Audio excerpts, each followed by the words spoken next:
오늘은 달랏 마켓 가서 같이 만들어 파워싸우라는 걸 같이 만들어 먹으려고 하고요. 그 재료를 지금 사러 가고 있습니다.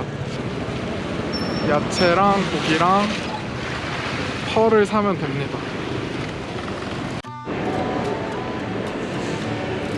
달랏 센터 아래쪽으로 내려가면 이쪽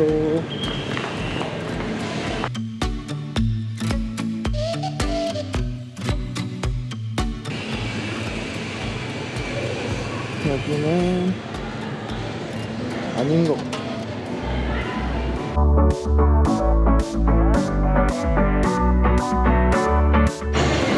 시장에 왔습니다. 어디서 사지? 주무시고 계셔가지고 다들 사람이 있는 데로 가겠습니다.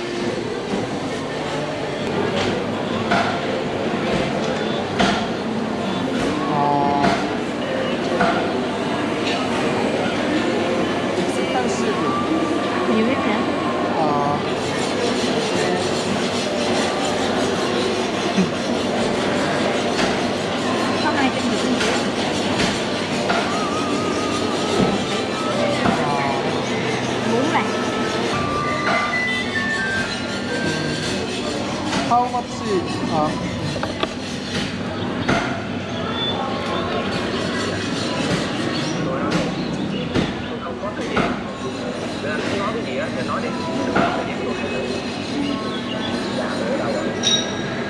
Hết là 200 đi, có 100, 100 thôi.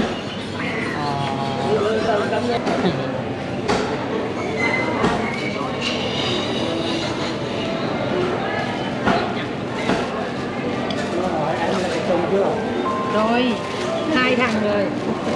Cảm ơn. 고기를 샀고요. 야채를 사러 가야 됩니다. 야채.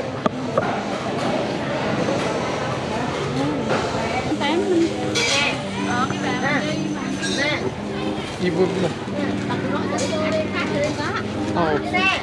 Không có, bao ly đập không có. Nó mũi gì? Không có da biết thôi, không có.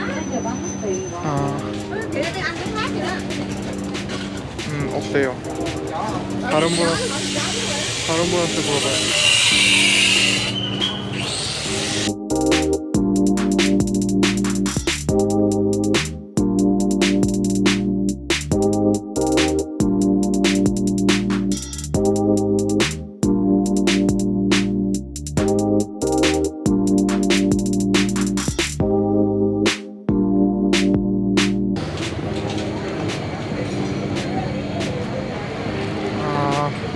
한 번 더 도전.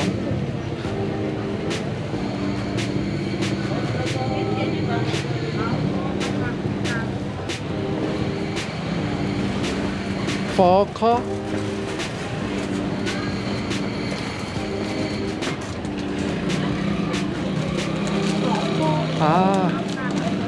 원. 네. 20. 2020 2만동?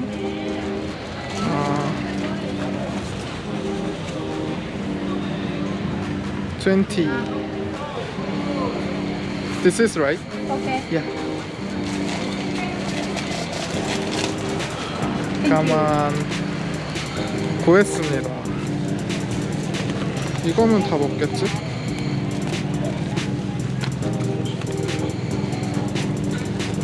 준비물을 다 샀고요. 갈 거예요. 가봅시다. 와, 말림포 여기 있었어. 대박. 아, 나한테 일부러 안 판 거였어요.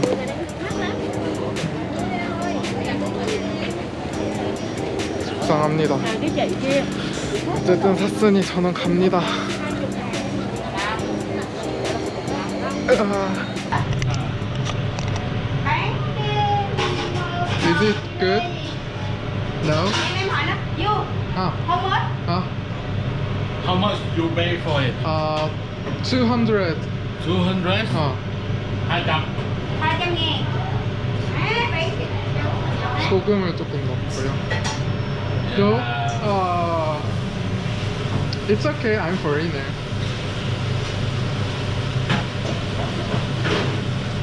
소금물에 this is salt. What? She Yeah, put the it. sauce to clean it. Yes. Everything you have to buy in the market, you have to clean the sauce. Okay.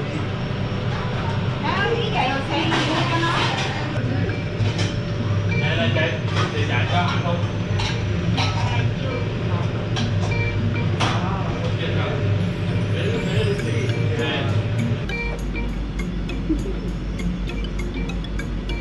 Careful. Yeah. Thôi em cứ đi làm đi, em giao việc cho nó rồi đi làm đi, nó làm xong.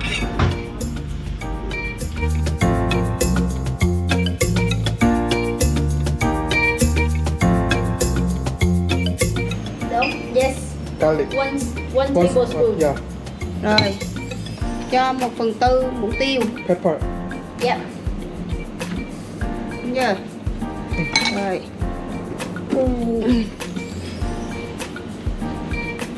Mustard. Mustard. Mustard. Nửa muỗng ngô tẹt. Half spoon. Mustard. Nửa muỗng đầy xíu. A little bit full. Yeah. Ủa mình có râm không ta? Ở ngoài.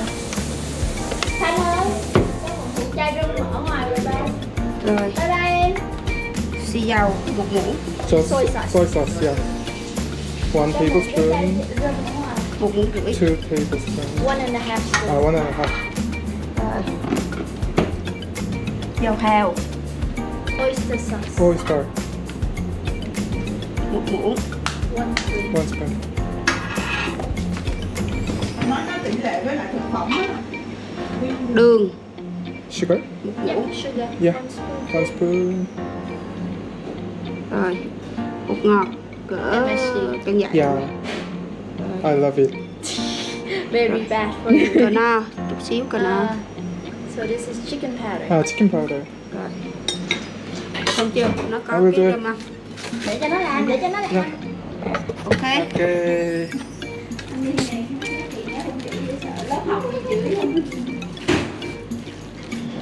Oh, it's yummy. Cho một What is it? Rum? râm. Rum.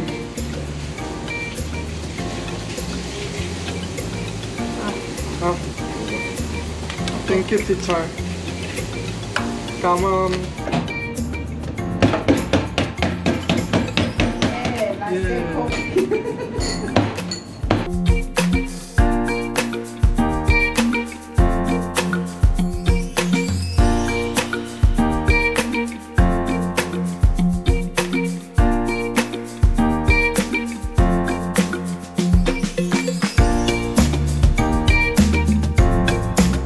Trước tiên á là mày sẽ xào bò. Cho một ít dầu vào.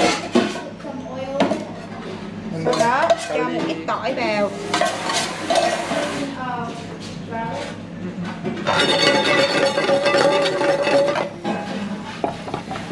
Sau đó mày cho thịt bò vào.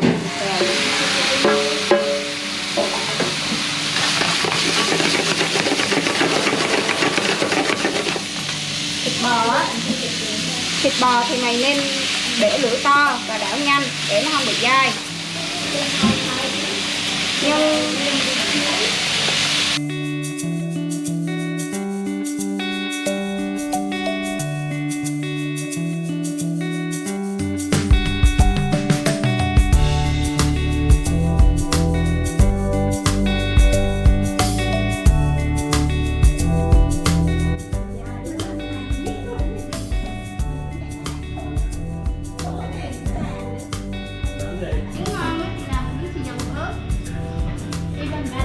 Sao cái gì cũng có bỏ ớt vậy? Trước kia không ăn được. Có cái này.